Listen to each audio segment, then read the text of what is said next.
Welcome to my channel, Enlightenment in the Darkness. Ho ho ho! And welcome to Who is Saint Nicholas? Ho ho ho! That is me. This will be a good story. Sit back, grab a nice warm beverage because here we go. Ho ho ho! Hello Krampus. We will discuss you in another video. Ho ho ho! Okay, Santa. Merry Christmas.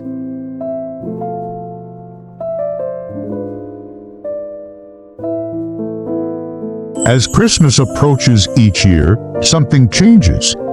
People become more cheerful and lighthearted, thoughtful and generous. In a word, as Christmas nears each year, people become more human. There is something about the spirit of Christmas that brings out the best in people. Christmas today is a fascinating amalgamation of the birth of Jesus and the legend of a 4th century bishop. There is something about Christmas that draws people, even non-Christians, to celebration. Ho ho ho! Then of course there is Santa Claus, and the most dreaded question most parents must answer is Santa real? The answer, yes. Ho ho ho!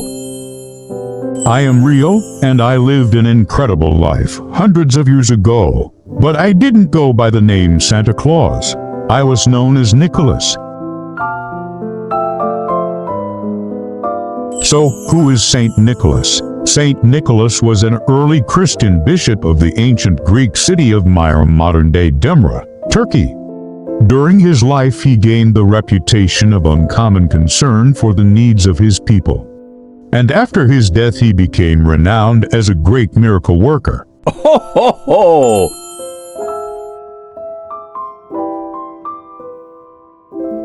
I myself, Nicholas, had a profound understanding of the method Jesus used throughout his ministry. When you read the 4 Gospels, you discover that Jesus almost never preached before he attended to some human need. He would heal someone, make the lame walk, or the blind see. He would feed the hungry, often thousands of people at a time. Jesus' concern for people's physical and material needs is one of the things that set him apart from the spiritual leaders of his time. He wasn't just interested in the spiritual well-being of people. He was interested in the whole person. Nicholas understood that. He understood that it is hard to listen to the Word of God if you are hungry and thirsty. He realized that it is even difficult to believe in God if your children are dying of hunger.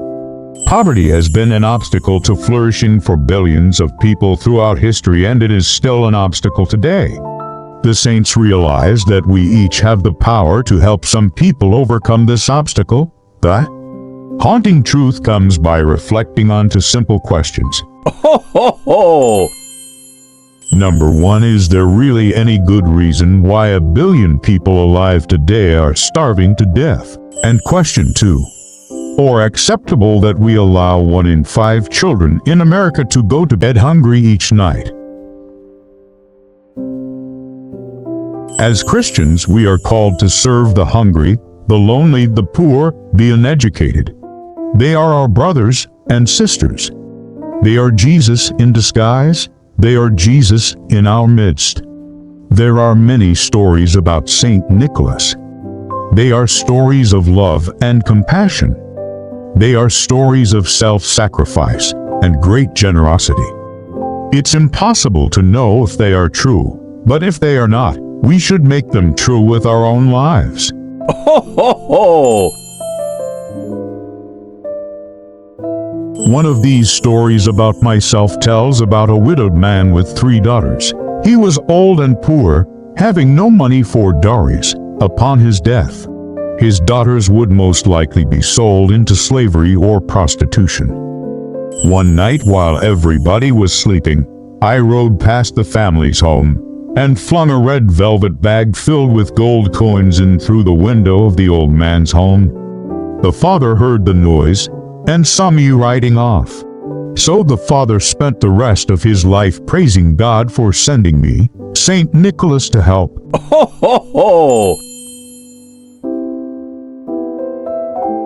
This is just one of many ways I generously interceded for the people, providing for their needs or giving special gifts on significant occasions in their lives. Intercede is a beautiful word. I love seeing someone intercede to solve a problem or improve a situation. Ho, ho, ho!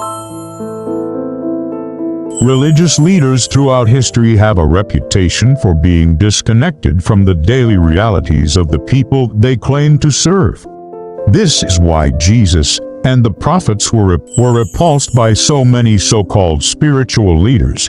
But Nicholas had the heart of a servant and was deeply in touch with the needs of his people. Ho, ho, ho!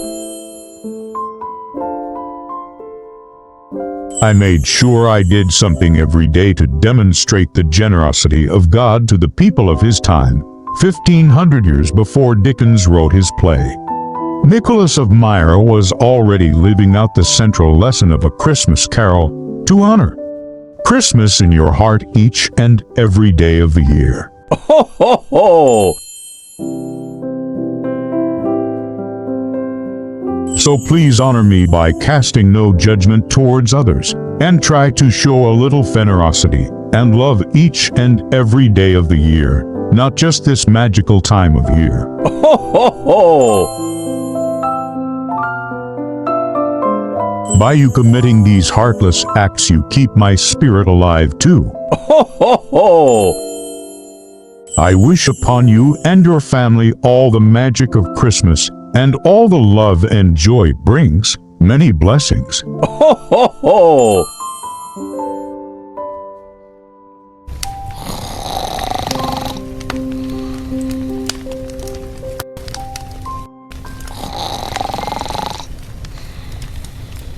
Many blessings. Merry Christmas. Ho, ho, ho!